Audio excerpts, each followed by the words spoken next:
All right, well, I've signed on the Zoom here. We're live. Right. Yep. Yeah. Welcome, everyone, to the SIG. Kevin sent me an email here over the weekend that he was still in New Orleans, so he won't be back till Thursday, but he should be here next week for you and It's a everything. good place to get hung up. In New Orleans, he was, he said, of course, like many places, it's not quite what it used to be.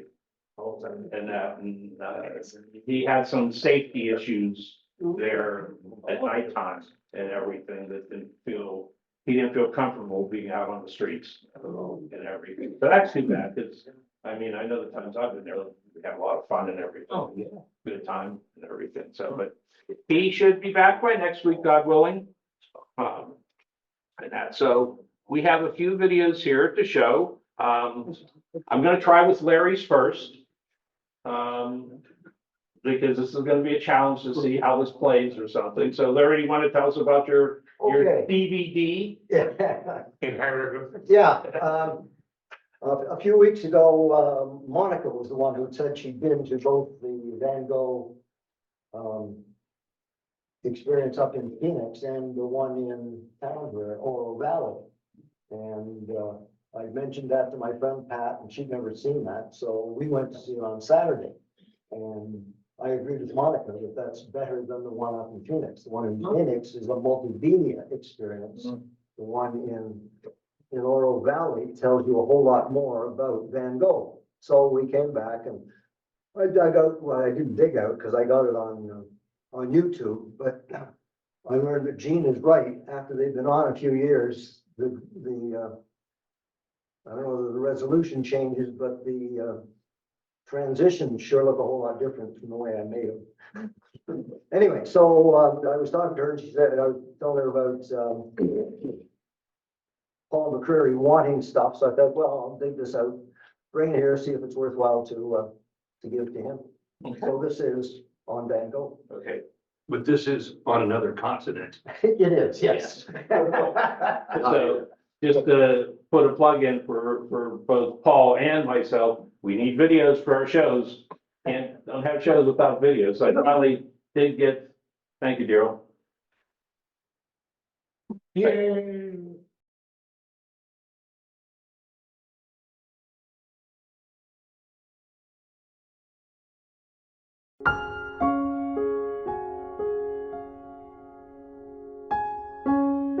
My interest in Van Gogh started when we visited the Stedelijk Museum in Amsterdam in 1970. Although aware of Van Gogh, when I saw his work I was deeply impressed. I bought this copy of one of his drawings because I was struck by the simplicity and economy of lines that created such a remarkable image. It has hung in my office or home ever since.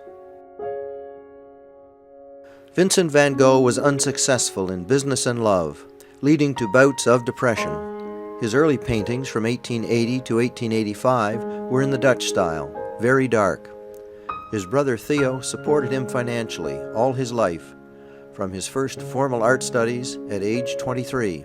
His first great work, The Potato Eaters, prompted another unsuccessful attempt at formal study, but it was the time in Paris with Theo, where Vincent was exposed to the work of the Impressionists and became friends with Toulouse-Lautrec and Gauguin, that shaped his future style in 1886 and 1887.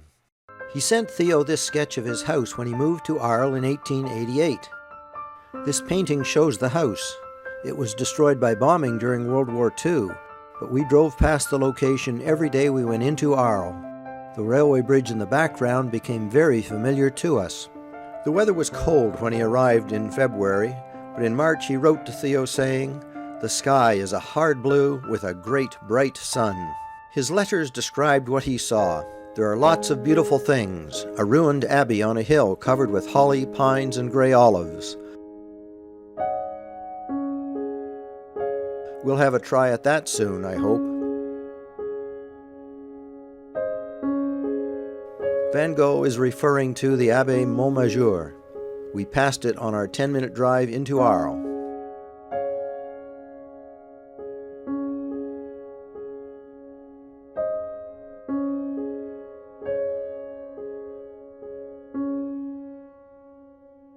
In both Arles and Saint-Rémy, signs have been erected where Van Gogh did many of his paintings.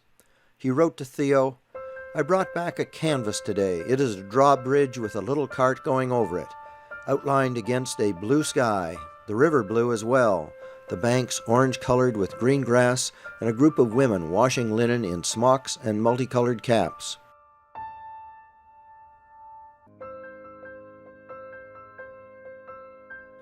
The Trinquetie Bridge crossing the Rhone River.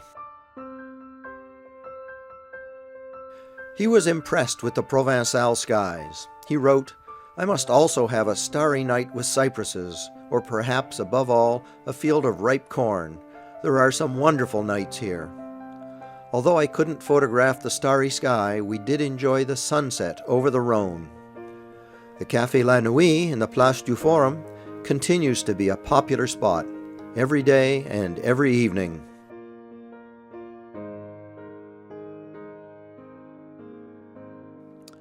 Gauguin came down to join him, but the two had a tense and turbulent time. Sometimes very productive, but Van Gogh threatened Gauguin with a razor. Immediately after the attack, Van Gogh lost his reason, cut off his left earlobe, wrapped it in newspaper, and presented it to a prostitute. He was hospitalized in Arles, and his mental state continued to fluctuate wildly. When he was calm, he would continue to work. Due to increasing frequency of his breakdowns, in 1889, Theo arranged for him to enter the Saint Paul Mental Asylum in Saint-Rémy. He continued to work while at Saint Paul, sometimes outside, sometimes confined to his room. Through the end of 1889 and the beginning of 1890, his recoveries and breakdowns continued. It is now thought that he was suffering from a form of epilepsy. Ironically, as his mental state deteriorated, his pictures, Starry Night Over the Rhone and Irises, were exhibited at a prestigious show.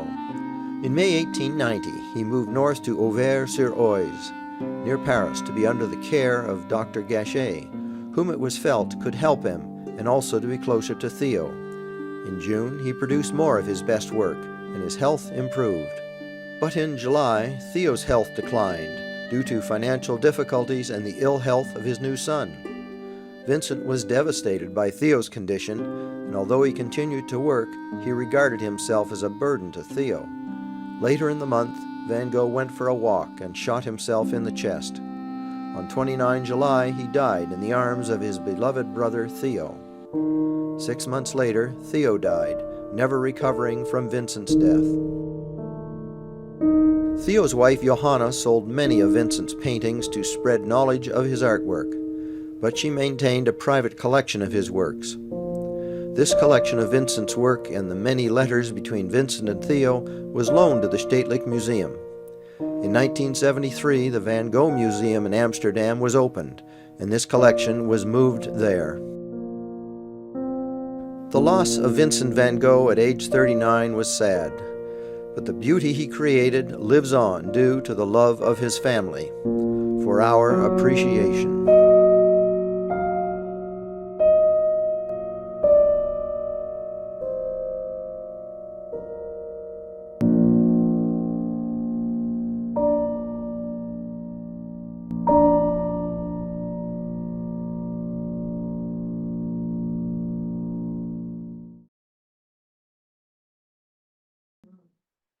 Very nice. That's definitely something that would be good for travelogue. Yeah, for sure. I know Paul's looking for things, so. No. Oh, I didn't. Oh, yeah, I could have made it. I don't think we can, Somehow. anyone have any comments or want to add to it? It's a tough act to follow. Yeah. Not here, on YouTube, when you play it on YouTube, Oh, they went crappy. Okay, that's different. what you can do is reload it up, back up to YouTube. And then it reprocesses it and looks a lot better. Yeah, I was considering doing that. Yeah, Well, I have some spare time. yeah, it takes a while. Yeah. And the audio on that was really, the Well, when you talk about everything, it sounded like it was being When you talk about travelogue, so many of us take travelogue and say, well, we went to such and such a place, and then we drove down the road to such and such a place. And the whole video is the transition from one spot on the map to the other.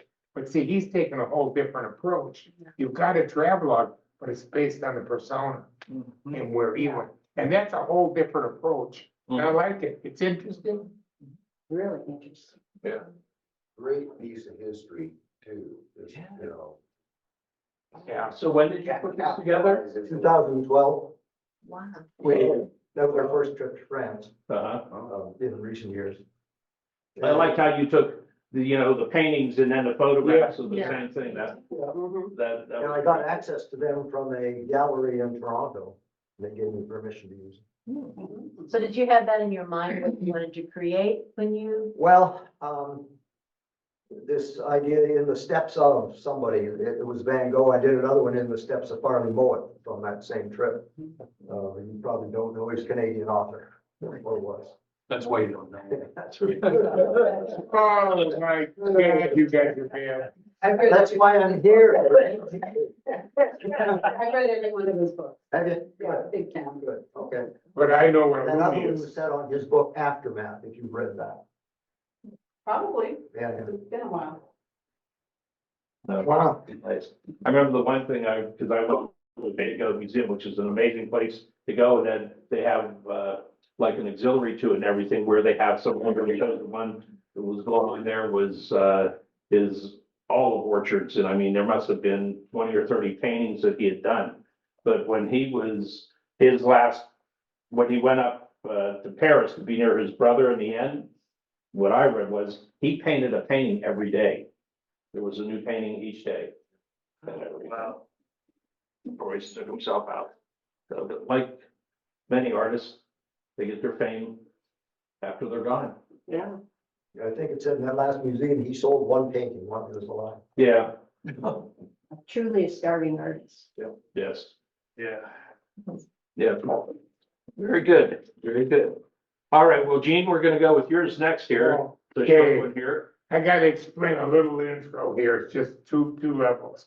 After the last session of this, where a few of us sitting around talking, and I said, I need to make a new video, but I'm not doing another slideshow on cactuses. You know, I mean, I just did enough cactuses with music in the background, and I think it was Phil said, well, I like that documentary you did on that black resort that disappeared in Michigan. So I got home and I started thinking about it, and I laid it on top of this smart ass comment I made to you and Mary. When we did Showtime the last time, they had a picture in the beginning of one of the earliest videos, the Luminaire brothers, Right. and it's workers coming out of the factory. Larry, correct. And, yeah, and I said, well, really, there were three Luminaire brothers, but the one you don't see is in the back room, and he's paid some woman to take her clothes off, and he's filming back there, you know, being a smart. So I decided to find the guy that did that. And I have a story on photography, has, in the video will show it, has had a dichotomy through it right from the beginning. There's a group of purists that believe the picture should be just the way it comes out of the camera. And it's all in the f-stop, shutter speeds and composition that you see.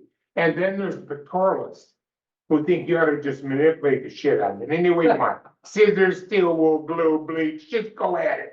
The product, the final product is the picture, not the camera, not the picture. And so take a look at the guy, the greatest photographer you never heard of. Must be found. Are you ready? Light your torches and go.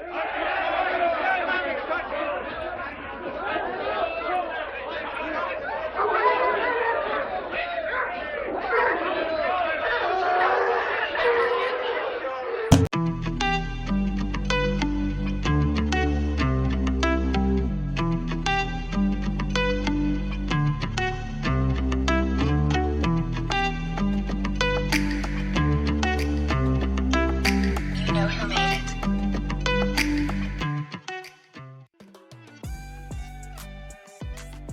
Movie makers embraced special effects at the advent of their craft. They used quick cuts, fades, and overlays to produce movies that reflected imagination rather than reality.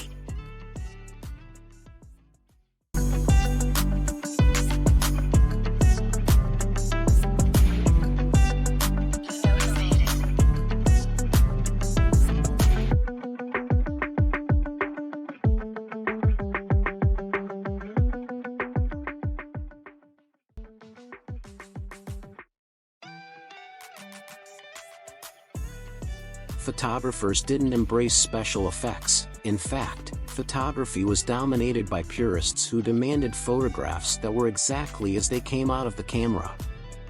Ansel Adams and the F-64 Society were representatives of that view. Other photographers embraced any and all special effects that they could make in the camera or darkroom. They were the pictorialists. A photographer named William Mortensen was an outstanding pictorialist of the era, yet few photographers today have any knowledge of Mortensen. William Mortensen opened a studio in Utah, but he had a little problem. Most of his female models lost their clothing when posing for him. That fact facilitated Mortensen's move to Laguna Beach, California. In California, William Mortensen opened a studio and school for photographers. He even wrote a book on pictorialism called A Command to Look. He attracted the attention of early movie producers and was hired to produce screen star photographs.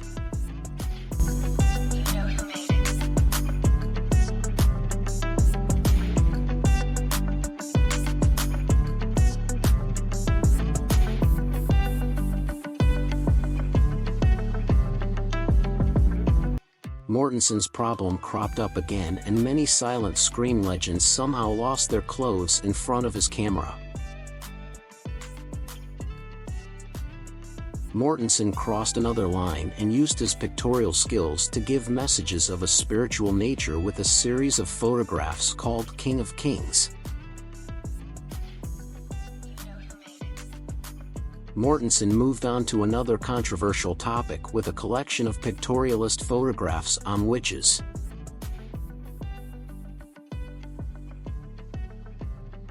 Cecil B. DeMille and other Hollywood icons financed Mortensen's pictorial work on witches.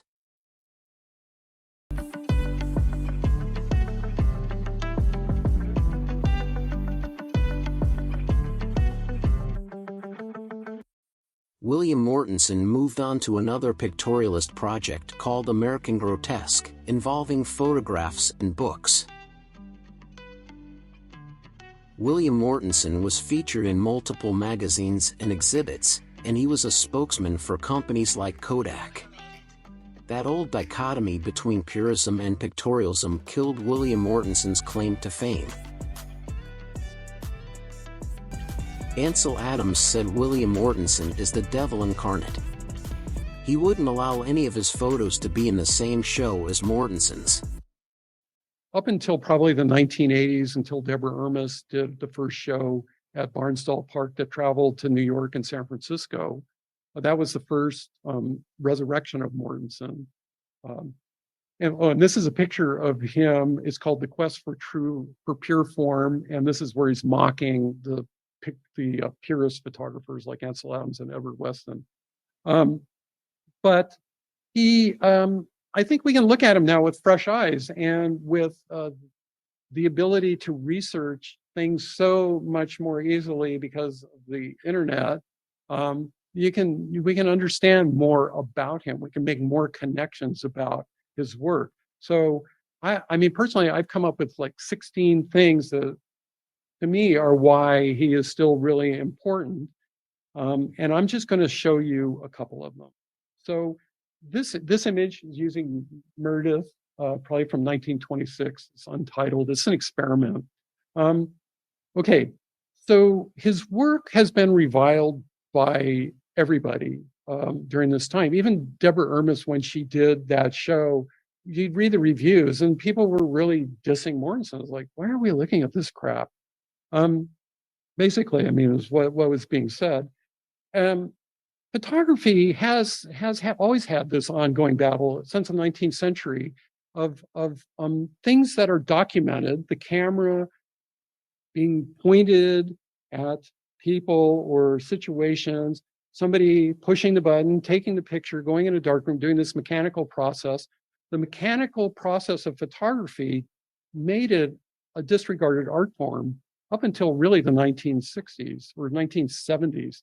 Um, People did not think of it on the same level as painting or uh, lithography or any of the other arts.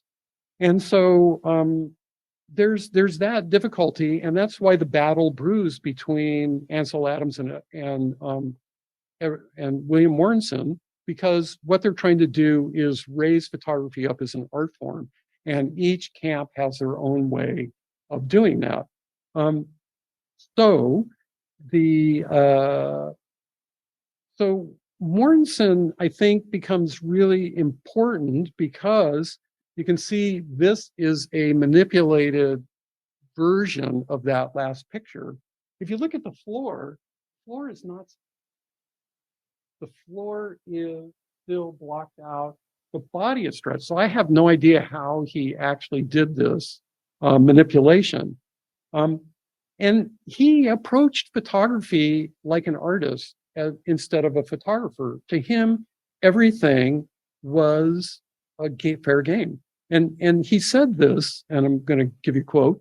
However reprehensible morally, the doctrine that the end justifies the means is certainly true and valid aesthetically.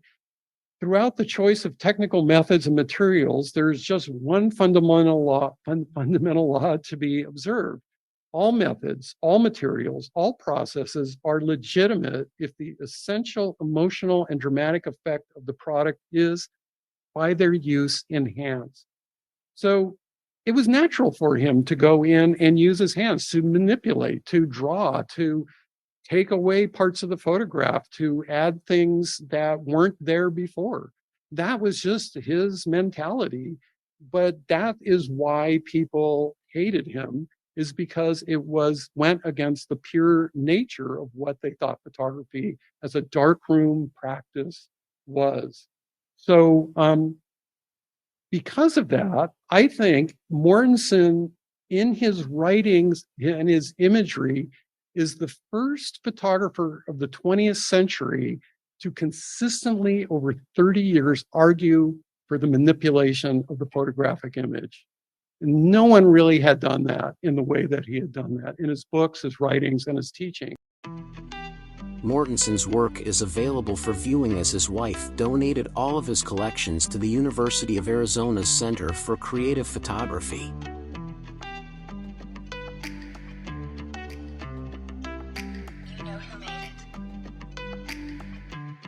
I hope you'll take the time to follow Mortensen's philosophy and use your photographs in a creative way.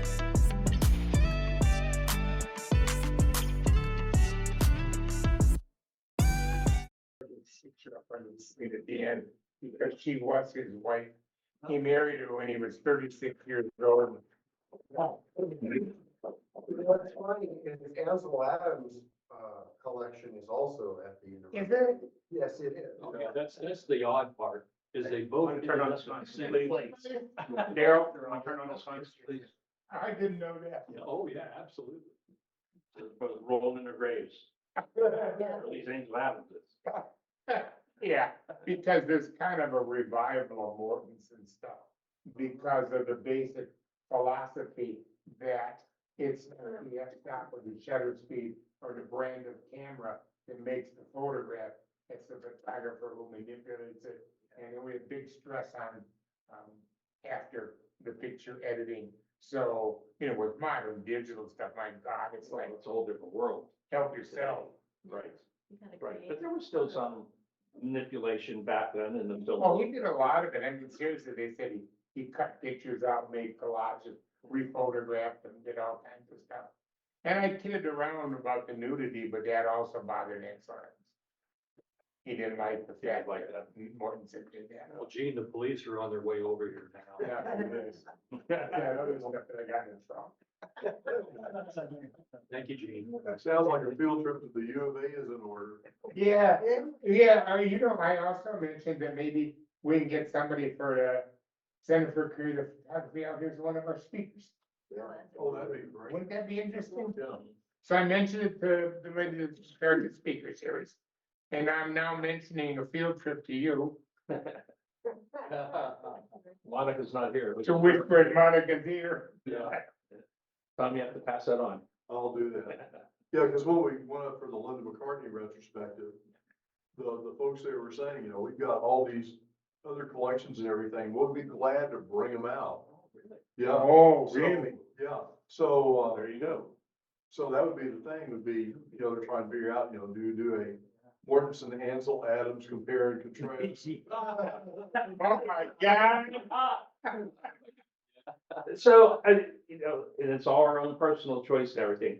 I don't particularly care for the automated voice that you use. Okay, Yes, I mean, no, it's fine. you have options for that, don't you? Yeah, On, tons of- on tone or stuff? I mean, could he take something like that and put it in Audacity and then have? No, it has probably 50 of them built into it. No, it was just what I liked. I just went through a long thing. Yeah. It's a pure call. I should have used my own voice, but for some reason, I made I'll tell you where I got the format from. There's a company called Camtasia, which writes a piece of software that's used by colleges and schools to produce their own instructional materials. And in it, they have a little outline of how you make an informative video. And I sort of followed it step by step. Then I decided I'd just eliminate the talking head part.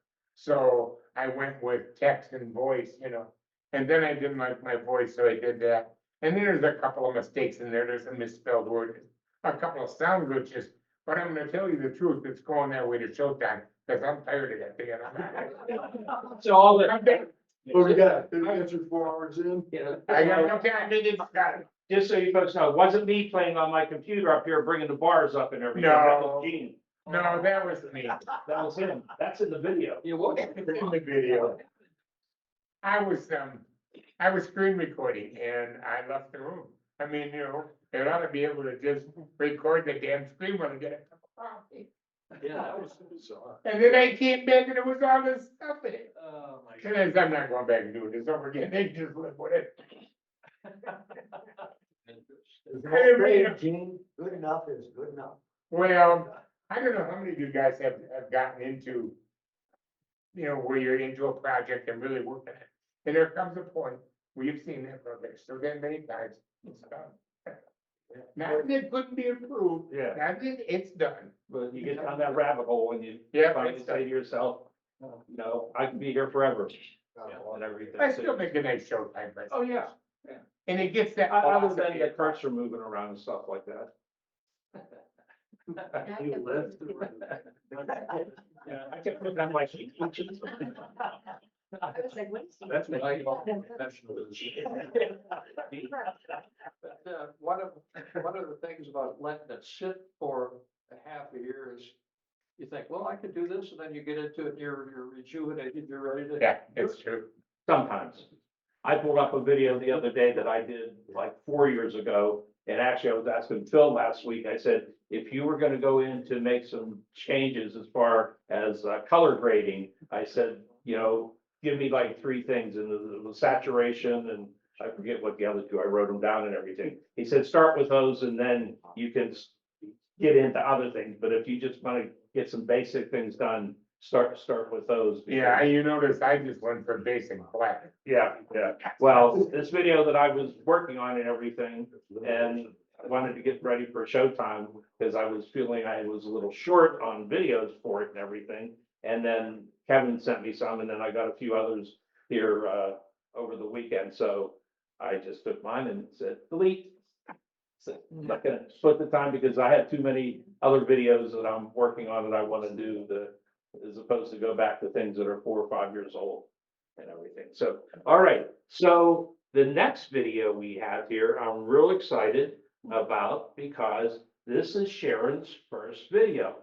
Okay, she presented a little video here a while ago, but this is more of full length. Now, I sat down with Sharon, what, 3 or 4 weeks ago? Yeah. And we spent a few hours in the other classroom just going over the basics of Da Vinci. So she's using Da Vinci. So we get another follower there into our little, into our little group and everything. And, she, from what I've seen so far, she's done a real nice job. And for her first video, and also, I was telling both of them here, you know, one of the things that Kevin and Brian, because those were the first SIG leaders that I had, they would say, so in your critique, you know, on a scale of 1 to 10, how do you want it? You know, you want to like, oh, that's lovely, that's nice and everything, or you want like that, but you know, that brings action or this. You wanna make them cry like you guys do to Arlene. You know, so Sharon said she, you know, she says, give it to him. So, as we see things, again, this is her first video, you know, as we see things, she's looking for, suggestions on ways to improve it. And this is gonna be a great one for Travelog as well. Well, and I do know a lot of the flaws in it. I'm really shaky on some things because I didn't know to do. I'm sitting in a truck and sometimes the truck is running and, but there's some very cool, parts in here. The Quillia birds, I've never seen anything like them, so I really wanted to share that with you. The other really good shot I have is a huge bull elephant going up on its back legs out in the wild. Those are two of my favorite things. And this is one of my favorite pictures I took in Kenya a couple of years ago. All my stuff, there's no kind of editing and they're just as they came out of my camera. And my phone. We got a label for you down here. And it's really just for my family and my grandkids. It's not meant to be like this big thing people are gonna go rush to look at, but Not gonna see it at the Sundance Film Festival? no, more for my just own pleasure and to relive when I get really old and can't remember about going to Africa. I can look at this and see my picture and go, oh yeah, you did that. Yeah, cool. All right, here we go.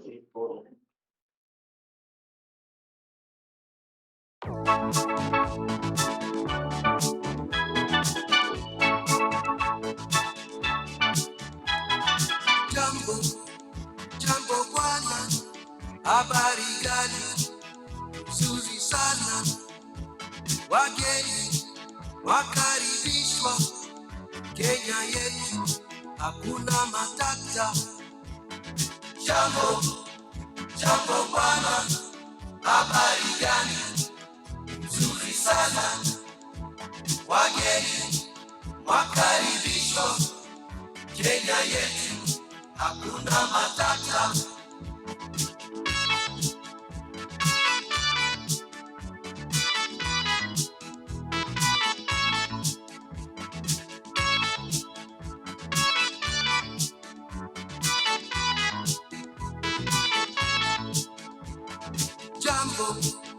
Jambo bwana, habari gani? Nzuri sana, wageni wakaribishwa Kenya yetu, hakuna matata. Jambo bwana, habari gani? Nzuri sana, wageni wakaribishwa Kenya yetu, hakuna matata. Kenya nchi nzuri, hakuna matata. Nchi ya kupendeza, hakuna matata. Nchi ya maajabu, hakuna matata. Nchi yenye amani, hakuna matata. Kenya nchi nzuri, hakuna matata. Nchi ya kupendeza, hakuna matata. Nchi ya maajabu, hakuna matata. Nchi yenye amani, hakuna matata.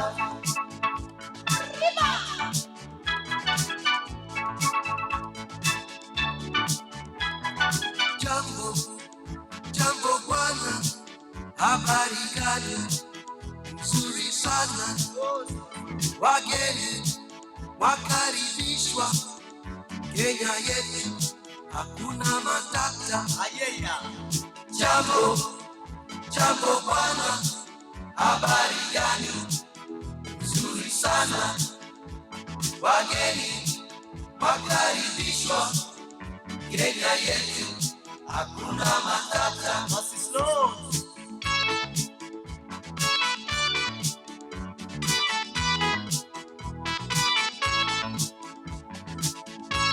Alright.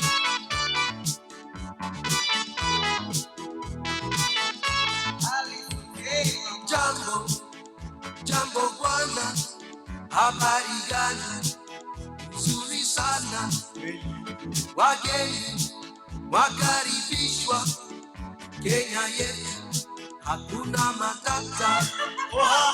Jambo, jambo bwana, habari gani?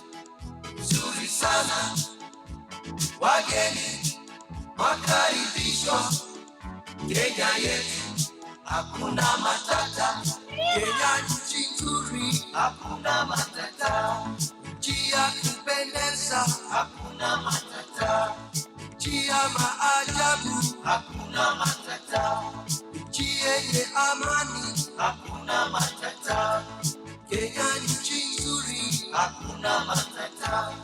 Nchi ya kupendeza, hakuna matata. Nchi ya maajabu, hakuna matata. Nchi yenye amani, hakuna matata. Basistosi mama.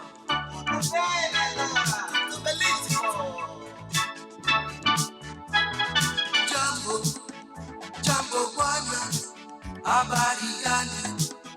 Nzuri sana, wageni wakaribishwa Kenya yetu, hakuna matata. Jambo,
You have a YouTube channel? No, I've been You telling. need one. And this is the base. You already went for the place, please. I think what I see here is a base video. You got all of this trip condensed into the video. And I see 5 or 6 other videos in there. I could imagine doing one just on elephants, using material that's in there. You know, what I mean, just as an example. And I would love to have you narrate some of it. You almost couldn't exist. But I didn't know how to do Yeah. that yet, because this is the first time Yeah. I've done this, so, I know you were knew chopping. where to put it in, just in your description here. Yeah, yeah. But you're right, I mean, it's something you start off and you don't know what the hell you're doing. No, Maybe it's you really hard. I Get kept some having ideas and you still get criticized. So many hours. 56 hours. You're only halfway there. That's okay, you know, that's okay. And I did got, they wash your mouth out with soap very often? It happens to me quite often. yeah, I am so proud of you. Jim, you have a comment? Yeah, you have a transition where the image becomes less light and then pops into a new image, that transition where, what is it called? I don't think I've used that or seen it before. No. it is that cross dissolve is the one that I used, but some of the other ones I wasn't sure, like the barn door thing, and there's so many options that I was kind of like just. I like this one, so I'll use it, and I did that Zoom, that digital Zoom, the automatic one that you just put the button on. That's good for one. I like the music. Good thing they haven't done a picture yet. Yeah, the music took a long time to find, but it was Oh, the good. music's Love the great. music. That makes the whole video. Oh, my God. So now you have like a partial border? So it came up, it was like L-shaped here? What? I don't know what I did. Well, I'll sit down with you with your meeting, right? Yeah. Just look at a couple things. Yeah, because I have like, every year I go to Africa, so I've got, but 18 and 19, I volunteered in Kenya, so I was actually at a bush camp for weeks, working on, big cat monitoring Yeah, in exactly. the Masai Mara. So I have a lot of, I take my camera when I'm out working in the field. So I get a lot of videos that way, so I still have a couple years, and I finally, like, when I moved here and heard about your club, I was like, I have all these videos from all my volunteer projects over there. I worked in South Africa on a anti-poaching team for the rhinos, so I have tons of great rhino shots, and Oh, my God. so I. That's me crying over here. Oh, my, I wouldn't burn out for months. You did a great I agree with Larry, those narration, you know, and when you're doing narration, it doesn't have to be every moment of the whole video. It can just be Yeah. certain things. I actually, just like what you were But you saying, did. wow. You did. Yeah. Everything, just adding to it and everything. But I didn't know how to add it in. Yeah, I I'll kept show thinking, you. I know it's available, but I'll show you how. You Yeah. did it That's outstanding. good. I just wanted this for my grandchildren to say. Oh, "Hey, yeah. This is what my grandma did, you know? Yeah. Well, you have a legacy and you're recording that legacy. And that's really important. Sure, save this as -1, Yeah. and then you'll know where you started. Yeah, this is number 2. Because, Okay, yeah, and then you get your progression on. Yeah. and the other completely different alternative is what I mentioned, the word legacy, where we would interview you and you tell us what you did. And as you told us, it fades to pictures.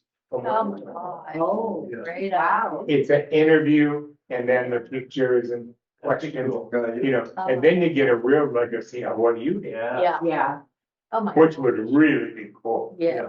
The ending, I thought, was the transition to the end was pretty abrupt, and I think your voiceover would help with that if you were to do that.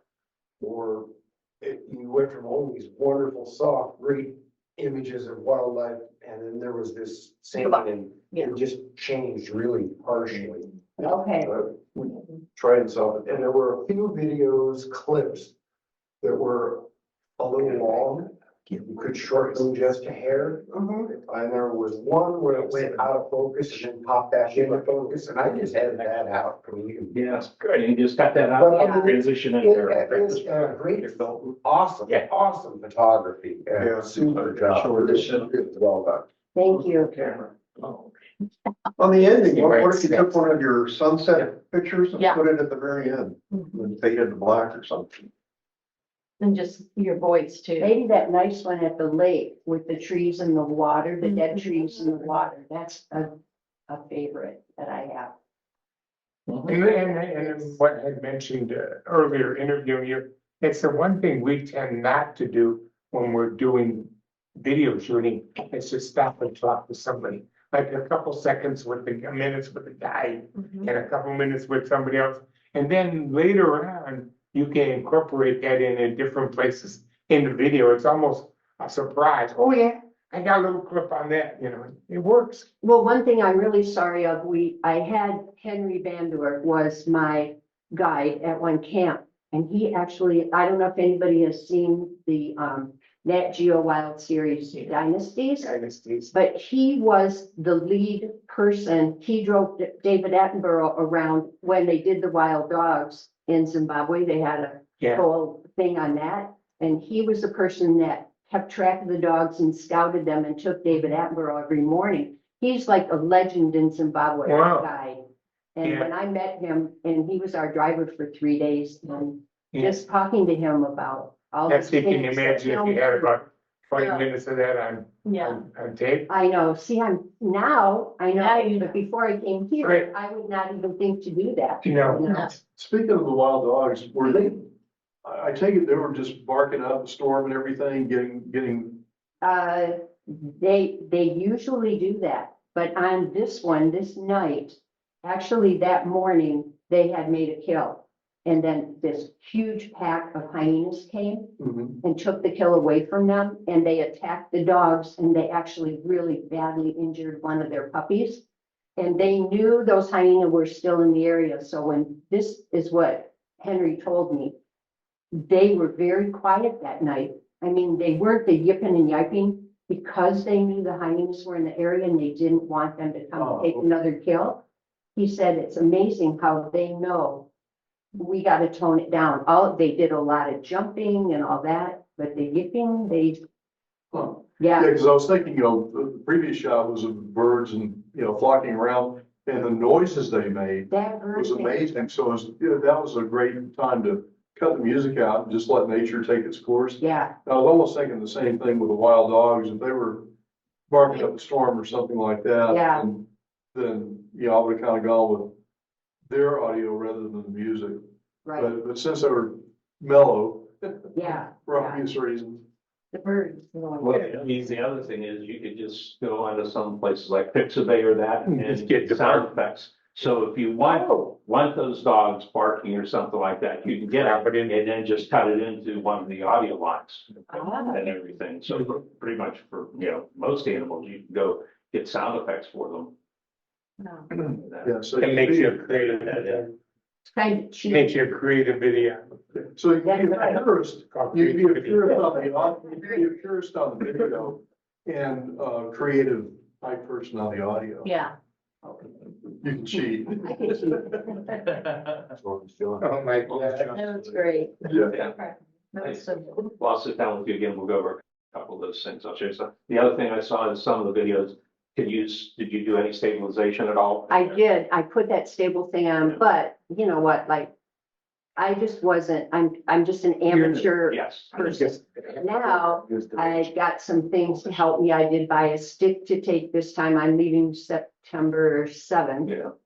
And, Another thing you might want to take with you, and I don't know, Doug or Larry, you might be able to say, the little recorders that you have that are about the size of an old transistor radio, and it'll have a couple little speakers on it and everything, and take it with you. And you could just set it out by your tent and just pick up the sounds of the night. oh my Yeah. God, There's your music. the lions roaring at night. Yeah. We hear it every night out. Oh, my. I got one that fits on my phone.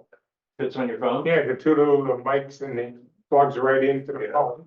And then I use the pixel recorder. What is it that you have, Doug? Oh, Phil's got a Zoom H4n. Six, Phil, you have six. So I got several.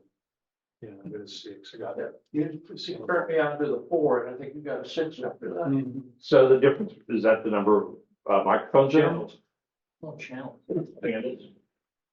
No, what she needs probably, just because of travel, is one of these really tiny recorders. I've got one that's about the size of, it's about yay big. And it's amazing what it'll do. It doesn't take up any space. Just traveling with the equipment is. I can't do it only because I'm so limited to a 12 by 24 inch by 10 bag. That's it when I'm Oh, out that's there. pretty big for a lot of these. You can get a lot of stuff in there. What about my clothes? Yeah. I can take all that stuff and no, I could have equipment and underwear. That's it. I'm good. Where the iPhone and everything goes with, when your phone and everything goes with it, comes in handy. dress and Because wear it's just Put this it all on. Great. Yeah, that's the other thing is, with your phone, when you're talking to people, you can just use your phone to interview them or, Yeah. video Right. interview and then cut it into a video. Yeah, and I do most of the videoing with a camera because my phone, I'm there sometimes 6 weeks. That's a lot to get into that phone, so I just don't, yeah. We need to teach you about the little flash drive that plugs in the bottom. There's a flash drive that plugs. Sure, I have a flash It drive. has an adapter. Yeah, I don't have it with me. I have a flash drive and it plugs into the mini USB port in the bottom of the phone. And I'm like, you've got to go through a little routine, like on the Pixel phone, you have to pull it down and say, it's okay. But at that point, then you can just load whatever you want down at the flash drive. Oh, my God. Yeah. It's got the He's USB. downloading Just things like this, you just have one Yeah. that attaches to your phone, Yeah, Oh, yeah, I like that. but I bought the little drive that's got 2 plugs. One is a USB-C and and then the USB on the other end. So I can just plug it right into the phone. And then, like I said, on a lot of the phones, you've got to do a little adjusting to get it to get permission, to use the device. But once it's running, then it's just extra drive space. And then I copy everything that I took on the phone down onto the flash drive. It'll just back up right there. And it kind of works You nice. guys know so much cool stuff. See? Yeah, the other thing A I lot was for worried you to go about, in. the other thing I was worried about, it looks like a lot of your photography is from the back of the safari wagon. And so guys, is there any tips for minimizing, because, Beanbag. oh, okay. Gimbal, he needs a 4-way gimbal electronic. It's only about this big. Or beanbag. So mine's only about this big when it folds up. It's got little motors inside of it, so when I put the camera on it, and I point it at you, then no matter where I move, it's still pointed at you. So if I bounce up and down, it don't matter. The gimbal does it. And I can set it for different settings. Like I can do it so I'm allowed to pan a little bit with it. I can push another button and it'll find your face, and no matter where you move, the gimbal will follow you. So that'll steady up a lot of your video. Oh, yeah, That's especially, what I need to learn how to do. I've been driving down the road and pulled this thing out the window and it's stable as shit. And mine was a Christmas present. My grandkids paid less than $100 for it. And it's on YouTube. That's where they got the recommendation. Basically gimbals, About DSLRs, phone, How do you say it? GoPro. So what's it called again? It's a gimbal, motorized gimbal. Gimbal? Gimbal. Yeah, it's right. Yeah, but I mean, what's the, The brand name, I don't know. Gimbal Brothers is the It's in Chinese. because I was looking at something like that and I was looking at I thought films and it's just way too gimbal, I've heavy. never- No, this one's You know real, what? I real. think I've heard of that. Does it give sense Okay, too? so I've written that down to look into that. Yeah, next time it come up. And it started moving into the Next Midwest. week. Yeah, Big camera. I'm excited because now I. When are you going? Well, no, actually. I'm leaving, when am I going? When are you leaving? For Africa, September 7th. Oh, you're good, you got time, you got time for us to look. Yeah, I'm here till the 1st of May, because Yeah, we'll take care of you. We'll equip you. I'm gonna run out of underclothes and all this equipment. Well, use the underwear to wrap around the equipment. I'm such a fan of the phone and its accessories, because I can squeeze it into places where I could have never gotten a camera equipment in. Yeah. Oh, God. So I have I to say mean- Sharon was very nervous and you said, how am I gonna follow that? Well, how are we gonna, how, that's amazing.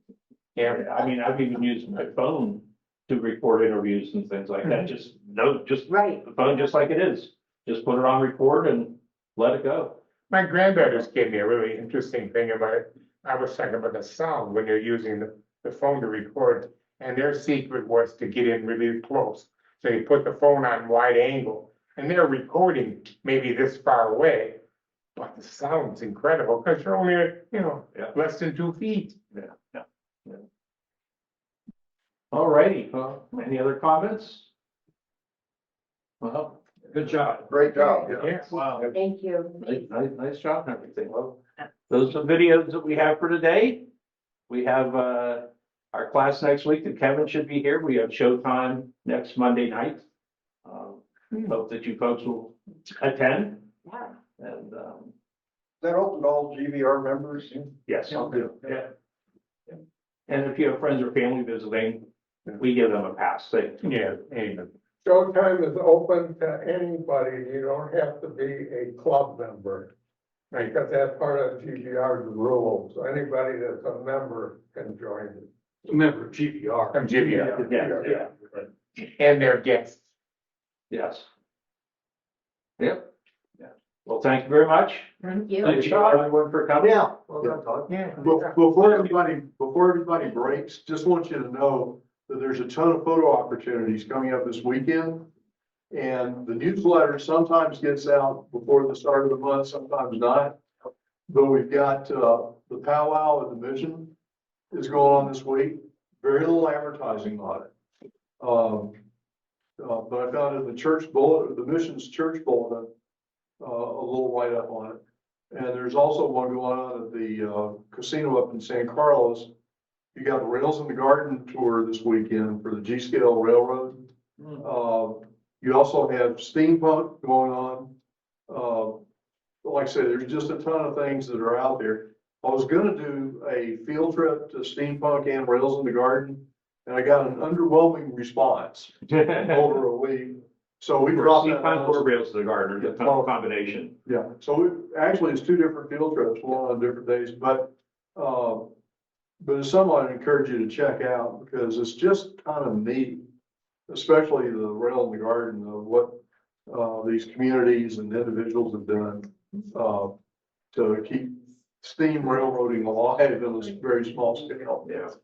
There's some amazing, the Rails in the Garden, at least last year, they had 6 different homes to travel to. And so you go there and you get the map and then they show you where to go around. And I know one of the ones that I went into, what I thought was most spectacular, it's just a little bit north of River. And I think just, street lives on just off Campbell or something. So it isn't too far up into the foothills and everything. But he has taken his entire front yard and he's really done some spectacular things with a lot of animations and stuff like that. So it's pretty cool if you're into that kind of stuff. Well, thank you all. On the U of A rodeo also. It's the U of A It's going on rodeo. the weekend, and that's been kind of on hiatus since COVID.